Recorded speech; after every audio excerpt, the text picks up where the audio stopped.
تعالى بقى اعرفك ازاي احنا بنملى علبة الحبر لما تكون لسه جايب مكنة جديدة وعايز تملى الحبر فيها. فطبعا انت بتستغرب ان هو ازاي انا املى علبة الحبر، فانا اعرفك الطريقة ازاي ان انت تملى علبة الحبر. بس قبل ما نبدأ عايزك تصلي على النبي وتعمل اشتراك في القناة وتعمل لايك للفيديو.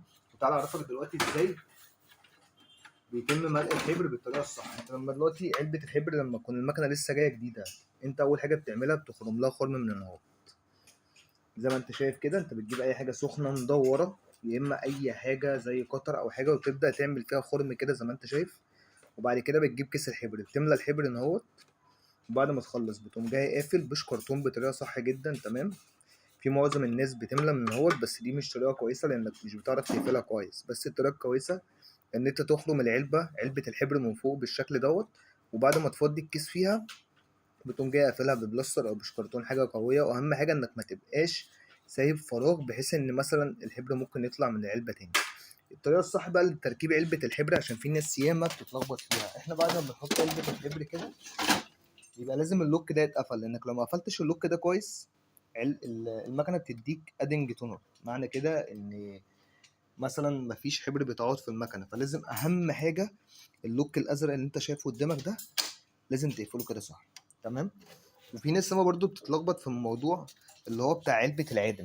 انت لازم كل فترة الزرار اللي قدامك ده علبة العادم، بتدوس على الزرار ده فبتطلع لك ايه البوابة دي كده اهوت.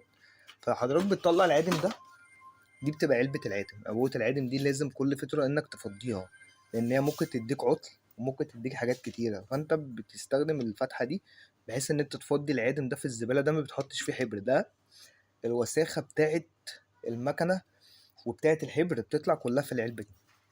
فاحنا بعد ما بنفضيها ونتأكد ان هي فاضية بنمسح البوز ده كويس كده بحتة خرقة مثلا او ببلاور. وبعد كده بنحط العلبة مكانها، جايين قافلين الباب دوت، وبنتأكد طبعا ان اللوك مقفول كويس. ده اهم حاجة يا جماعة، لان في ناس سما مش بتقفله بيفضل مفتوح كده، وده طبعا غلط. عشان كده المكنة بتدي اعطال. وبعد كده بنقفل المكنة وبس. فانا عايزك بقى ايه تصلي على النبي وتعمل اشتراك في القناة عشان يوصلك كل جديد في أكاديمية اسكندرية. السلام عليكم.